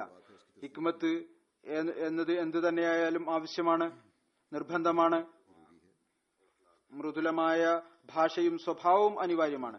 എന്നാൽ തെറ്റായ കാര്യത്തെ തെറ്റാണ് എന്ന് പറയേണ്ടതും അനിവാര്യമാണ്. ഈ കാര്യം എല്ലായ്പ്പോഴും ഓർക്കേണ്ടതാണ്. ഹിക്മത്ത് എന്നതുകൊണ്ടുള്ള ഉദ്ദേശം ഭീരുത്വമല്ല. അല്ലെങ്കിൽ തങ്ങളുടെ സമീപത്തേക്ക് കൊണ്ടുവരുന്നതിനു വേണ്ടി തെറ്റായ കാര്യങ്ങളെ സാക്ഷ്യപ്പെടുത്തുക എന്നതുമല്ല. ഉദാഹരണമായി, ഇന്ന് ഭൗതികരായ ആളുകൾ സ്വാതന്ത്ര്യത്തിന്റെ പേരിൽ അത്തരത്തിലുള്ള നിയമങ്ങൾ ഉണ്ടാക്കിയിരിക്കുന്നു. അതിനൊരിക്കലും തന്നെ ശരീഅത്ത് അനുവാദം നൽകുന്നില്ല. അഥവാ അതിനെതിരിൽ ആരെങ്കിലും സംസാരിക്കുകയാണെങ്കിൽ അവർ പറയുന്നു, ഈ അഹമ്മദികളും തങ്ങളെ സ്വയം തീവ്രവാദത്തിൽ നിന്ന് ദൂരപ്പെട്ടവരാണ് എന്നും തീവ്രവാദത്തിനെതിരിൽ സംസാരിക്കുകയും ചെയ്യുന്നു. തങ്ങൾ തീവ്രവാദികൾ അല്ല എന്ന് വ്യക്തമാക്കുകയും ചെയ്യുന്നു. എന്നാൽ ചില കാര്യങ്ങളിൽ ഇവരും തീവ്രവാദികളാണ്. ഈ ഉദാഹരണങ്ങളാണ് ഇവർ നൽകുന്നത്. ഏതുപോലെ സ്ത്രീകൾക്ക് കൈകൊടുക്കുന്ന കാര്യം, അല്ലെങ്കിൽ സ്വവർഗരതിയുടെ കാര്യം. ഇപ്പോൾ ജർമ്മനിയിൽ എന്നോട് ചിലർ ചോദ്യം ചോദിച്ചു. എന്റെ മറുപടി കേട്ട് ചിലർ നെഗറ്റീവായ അഭിപ്രായ പ്രകടനവും നമുക്കെതിരിൽ നടത്തുകയുണ്ടായി. എന്നാൽ ഭൂരിഭാഗം പേർക്കും കാര്യം മനസ്സിലാവുകയും ചെയ്തു. എന്താണ് യാഥാർത്ഥ്യം എന്ന്. നമുക്ക് വഴക്കുണ്ടാക്കേണ്ടതിന്റെ ആവശ്യമില്ല. എന്നാൽ ഏതൊരു കാര്യമാണോ തെറ്റായിട്ടുള്ളത് അത് തെറ്റാണ് എന്ന് നാം പറയുക തന്നെ ചെയ്യണം. കഴിഞ്ഞ ദിവസം ഇവിടെ UK-യിലെ ഒരു രാഷ്ട്രീയ പാർട്ടിയിലെ മെമ്പർ, അദ്ദേഹത്തെക്കുറിച്ച് ഈ കാര്യം പ്രസിദ്ധമായിരുന്നു. അദ്ദേഹം പാർട്ടി നേതാവാകാൻ വേണ്ടി നിൽക്കുന്നതായിരിക്കും. അദ്ദേഹം പ്രഖ്യാപിക്കുകയുണ്ടായി, അദ്ദേഹം പാർട്ടി നേതാവാകാൻ നിൽക്കുകയില്ല. കാരണം ഒന്നാമതായി അദ്ദേഹം സ്വവർഗരതിക്കെതിരിലാണ്, രണ്ടാമതായി അബോർഷനെതിരാണ്. ഈ രണ്ട് കാര്യങ്ങളും അത്തരത്തിലുള്ളതാണ്. അദ്ദേഹം അതിനെക്കുറിച്ച് പറഞ്ഞത്, ഇതിനെതിരിൽ കേൾക്കാനുള്ള ഇടം പോലും നമ്മുടെ സമൂഹത്തിലില്ല. സ്വവർഗരതിയെ കുറിച്ചുള്ള ചോദ്യമാണ് എങ്കിൽ വിശുദ്ധ ഖുർആനും ബൈബിളും സാമൂഹികമായി ഈ തിന്മ ചെയ്യുന്നവർക്ക് അള്ളാഹുവിന്റെ ഭാഗത്തു നിന്ന് ശിക്ഷ ലഭിച്ചതിന്റെ പരാമർശം 2 ഗ്രന്ഥങ്ങളിലും ഉണ്ട്. എന്നാൽ അബോർഷൻ ചില അവസ്ഥകളിൽ നാം അനുവദനീയമായി മനസ്സിലാക്കുന്നു. ഏതായിരുന്നാലും ഇത് അദ്ദേഹത്തിന്റെ കാഴ്ചപ്പാടായിരുന്നു. അദ്ദേഹം അനുവദനീയമായി കരുതുന്നില്ല. അതുപോലെ തന്നെ മറ്റൊരു രാഷ്ട്രീയ പാർട്ടിയുടെ ലീഡർ ഏതാനും മാസം മുമ്പ് തന്റെ പാർട്ടിയുടെ നേതൃത്വത്തിൽ നിന്ന് രാജിവെക്കാനുള്ള കാരണം അദ്ദേഹം സ്വവർഗരതിക്കെതിരായിരുന്നു എന്നതാണ്. അദ്ദേഹം പറയുന്നു, ഇത് കാരണം ഞാൻ എന്റെ വിശ്വാസത്തിനും രാഷ്ട്രീയത്തിനും ഇടയിൽ വിഭജിക്കപ്പെട്ടിരുന്നു. അതുകൊണ്ട് ഞാൻ എന്റെ വിശ്വാസത്തെ സംരക്ഷിക്കുന്നതിനു വേണ്ടി പാർട്ടിയുടെ നേതൃത്വം ഉപേക്ഷിക്കുകയാണ് നല്ലത്. ഈ ഭൗതികരായ ആളുകൾ അവരുടെ മതവും അതിന്റെ യഥാർത്ഥ അവസ്ഥയിൽ നിലനിൽക്കുന്നില്ല. തങ്ങളുടെ ഭൗതിക കാര്യങ്ങളെ ദീനിനു വേണ്ടി ത്യജിക്കുന്നുവെങ്കിൽ, അതിൽ എല്ലാ കാര്യവും അംഗീകരിക്കുന്ന പ്രവണത കാണിക്കുന്നില്ല എങ്കിൽ, ഭീരുത്വം കാണിക്കുന്നില്ല എങ്കിൽ, അപ്പോൾ നാം അവസാനത്തേതും എന്നെന്നും നിലനിൽക്കുന്നതുമായ ശരീഅത്തിനെ വിശ്വസിക്കുന്നവരാണ്. എത്രമാത്രം സുദൃഢമായ ഈമാൻ ഉള്ളവരായിരിക്കണം. തങ്ങളുടെ ഭൗതിക ബന്ധങ്ങളിലും തബ്ലീഗിന്റെ ബന്ധങ്ങളിലും ഹിക്മത്തോടുകൂടി ശക്തമായ തെളിവുകൾ കൊണ്ട് ഈ കാര്യങ്ങളെ ഖണ്ഡിക്കേണ്ടതാണ്. അതല്ലാതെ തങ്ങളുടെ ഭൗതിക പ്രയോജനത്തിനു വേണ്ടി ഈ കാര്യങ്ങളെ ഭയക്കരുത്. അവരുമായി ബന്ധം അവസാനിക്കും എന്ന കാരണം കൊണ്ട് അവരുടെ എല്ലാ കാര്യങ്ങളും മൂളിക്കൊണ്ടിരിക്കുകയും ആകാൻ പാടില്ല. അഥവാ യുക്തിയോടുകൂടി സംസാരിക്കുകയാണെങ്കിൽ ഒരു ബന്ധവും ഇല്ലാതെ ആയിത്തീരുകയില്ല. മറ്റൊന്ന് അള്ളാഹു പറഞ്ഞിരിക്കുന്നു, മുമ്പും പറഞ്ഞു കഴിഞ്ഞിട്ടുണ്ട്, അതിതാണ് ഹിദായത്ത് ആർക്കാണ് ലഭിക്കുക, അതെനിക്കാണ് അറിയുക. ആർക്കാണോ അള്ളാഹു ഹിദായത്ത് നൽകുന്നത് അവരുടെ ഹൃദയം സ്വയം അള്ളാഹു തുറക്കുകയും ചെയ്യുന്നതാണ്. ഭാരവാഹികൾ പ്രത്യേകിച്ചും ഈ കാര്യത്തിലേക്ക് ശ്രദ്ധിക്കേണ്ടതാണ്. അവരിൽ ഞാൻ കണ്ടിരിക്കുന്നു, ചില സമയത്ത് ഭീരുത്വത്തിന്റെ പ്രകടനം കൂടുതലായി അവരിലാണ് ഉണ്ടാകുന്നത്. എതിർപ്പിനെ ഒരിക്കലും തന്നെ വകവെക്കേണ്ടതില്ല. എതിർപ്പ് തബ്ലീഗിന്റെ മാർഗം തുറക്കുകയാണ് ചെയ്യുന്നത്. ഹദ്റത്ത് മസീഹ് മൗഊദ് അലൈഹി സ്വലാത്തു വസ്സലാം ഒരു സ്ഥലത്ത് പറയുന്നു, എത്രമാത്രം ശക്തിയോടുകൂടിയാണ് വ്യാജം സത്യത്തെ എതിർക്കുന്നത്, അത്രത്തോളം സത്യത്തിന്റെ ശക്തിയും കഴിവും മൂർച്ച കൂടും. പറയുന്നു, കൃഷിക്കാരിലും ഈ കാര്യം പ്രസിദ്ധമാണ്. എത്രത്തോളം ചൂട് കൂടുമോ അത്രത്തോളം മഴക്കാലത്ത് മഴ കൂടും. അതായത് ചൂട് എത്രത്തോളം കൂടുതലാകുമോ മെയ് ജൂൺ മാസങ്ങളിൽ, അത്രത്തോളം മഴക്കാലത്ത് മൺസൂൺ വരുമ്പോൾ ജൂലൈ ഓഗസ്റ്റ് സെപ്റ്റംബർ മാസങ്ങളിൽ മഴയും കൂടുതലായി വർഷിക്കുന്നതായിരിക്കും. പറയുന്നു, ഇതൊരു പ്രകൃതിപരമായ ദൃശ്യമാണ്. സത്യത്തെ എത്രമാത്രം ശക്തിയോടുകൂടിയാണോ എതിർക്കുന്നത് അതുപോലെ അത് തിളങ്ങുന്നു, അതിന്റെ പ്രൗഢിയും കാണിക്കുന്നു. പറയുന്നു, നാം സ്വയം പരീക്ഷിച്ചു കണ്ടിട്ടുണ്ട്.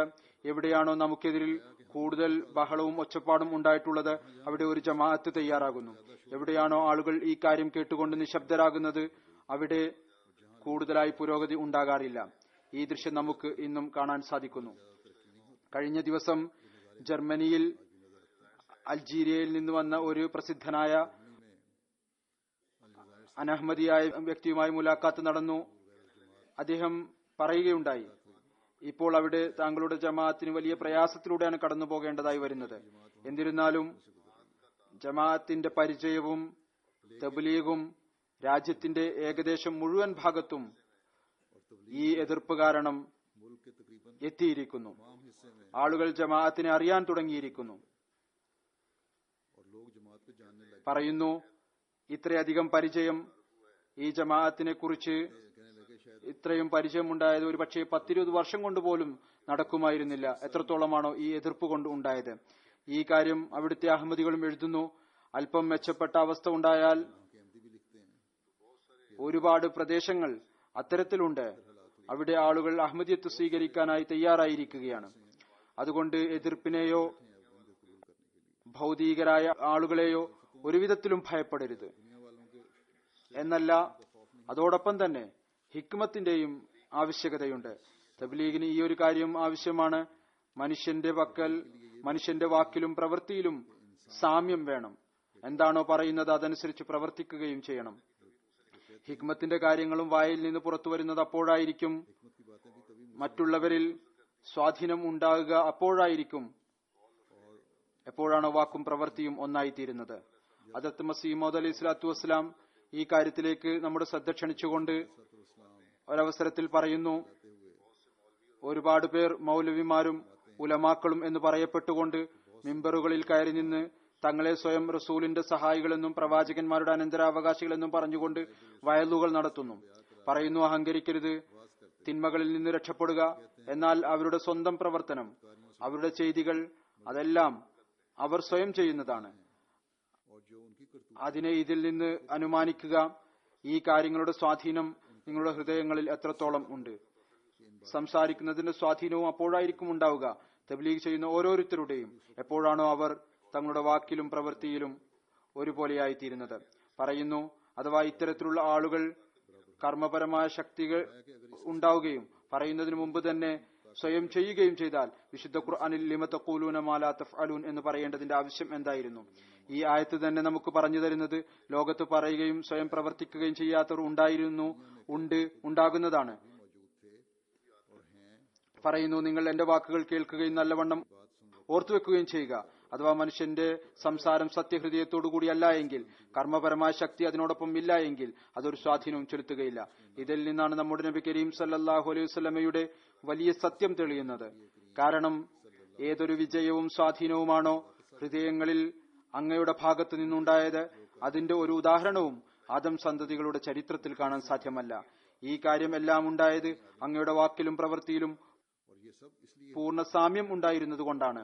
വീണ്ടും അവിടുന്ന് പറയുന്നു, ഓർത്തുകൊള്ളുക, നമ്മെ ഉപദേശിച്ചുകൊണ്ട് പറയുകയാണ്, കേവലം സംസാരവും അധര വ്യായാമവും പ്രയോജനപ്പെടുകയില്ല ഏതുവരെ കർമ്മം അതോടൊപ്പം ഇല്ലയോ. ആ വാക്കുകൾക്ക് അള്ളാഹുവിന്റെ പക്കൽ ഒരു സ്ഥാനവും ഉണ്ടായിരിക്കുകയില്ല. അതുകൊണ്ട് അള്ളാഹു പറയുന്നു, കബുറ മഖ്തൻ ഇൻദല്ലാഹി അൻ തഖൂലു മാ ലാ തഫ്അലൂൻ. വീണ്ടും അവിടുന്ന് പറയുകയാണ്, വിശ്വാസി ഇരുനിറം കാണിക്കാൻ പാടില്ല. ഈ ഭീരുത്വവും കാപട്യവും ഇതിൽ നിന്ന് എപ്പോഴും വിട്ടുനിൽക്കേണ്ടതാണ്. എപ്പോഴും തങ്ങളുടെ വാക്കും പ്രവൃത്തിയും ശരിയാക്കി തീർക്കുക, അതിൽ സാമ്യത ഉണ്ടാക്കുക. ഏതുപോലെ സഹാബാക്കൾ തങ്ങളുടെ ജീവിതത്തിൽ കാണിച്ചുവോ, നിങ്ങളും അവരുടെ കാൽ ചുവടുകൾ അനുസരിച്ച് ചരിച്ചുകൊണ്ട് നിങ്ങളുടെ സത്യത്തിന്റെയും ആത്മാർത്ഥതയുടെയും മാതൃക കാണിക്കുക. മറ്റൊരു സ്ഥലത്ത് ഉപദേശിച്ചുകൊണ്ട് അവിടുന്ന് പറയുകയാണ്, ഇസ്ലാമിന്റെ സംരക്ഷണത്തിനും സത്യത്തെ വെളിപ്പെടുത്തുന്നതിനും വേണ്ടി ഒന്നാമതായി ഈ ഒരു കാര്യമാണുള്ളത്, നിങ്ങൾ യഥാർത്ഥ മുസ്ലിങ്ങളുടെ മാതൃക കാണിക്കുക. രണ്ടാമത്തെ കാര്യം ഇതാണ്, ഇതിന്റെ ശ്രേഷ്ഠതയും മഹത്വവും ലോകത്ത് പ്രചരിപ്പിക്കുക. ഒന്നാമതായി മാതൃകയായി തീരുക, എന്നിട്ട് ഇസ്ലാമിന്റെ തബ്ലീഗ് ചെയ്യുക, അതിന്റെ മഹത്വങ്ങൾ ലോകത്ത് പ്രചരിപ്പിക്കുക. തബ്ലീഗിനും തങ്ങളുടെ അവസ്ഥകളിൽ ആദ്യം പരിശുദ്ധമായ മാറ്റം ഉണ്ടാക്കിയെടുക്കേണ്ടതിന്റെ ആവശ്യമുണ്ട്. ഒരു സത്യ മുസ്ലിമിന്റെ മാതൃകയായി മനുഷ്യൻ മാറുമ്പോൾ പിന്നീട് ആളുകൾ ശ്രദ്ധിക്കുകയില്ല എന്ന ചോദ്യം തന്നെ ഉയരുകയില്ല. ആ മാതൃക കണ്ടുകൊണ്ട് തന്നെ ആളുകൾ ശ്രദ്ധിക്കുന്നവരായിത്തീരുന്നതാണ്. അങ്ങനെ സ്ഥിരമായി തബ്ലീഗിന് മുമ്പ് തന്നെ തബ്ലീഗിനുള്ള മാർഗങ്ങൾ തുറന്നു തരുന്നതാണ്. അള്ളാഹു ഇതനുസരിച്ച് പ്രവർത്തിക്കാൻ നമുക്ക് തൗഫീക്ക് നൽകുമാറാകട്ടെ. हमें इसके मुताबिक अमल करने की तौफीक अता फरमाए.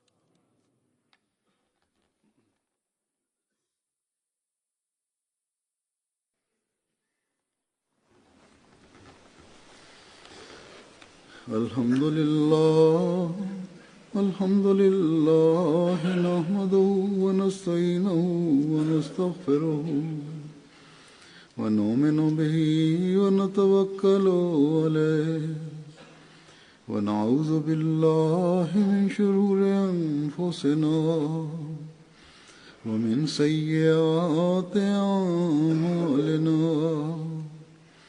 من يهده الله فلا مضل له ومن يضلل فلا هادي له ونشهد أن لا إله إلا الله ونشهد أن محمدا عبده ورسوله. عباد الله رحمكم الله إن الله يأمر بالعدل والإحسان وإيتاء ذي القربى وينهى عن الفحشاء والمنكر والبغي يعظكم لعلكم تذكرون.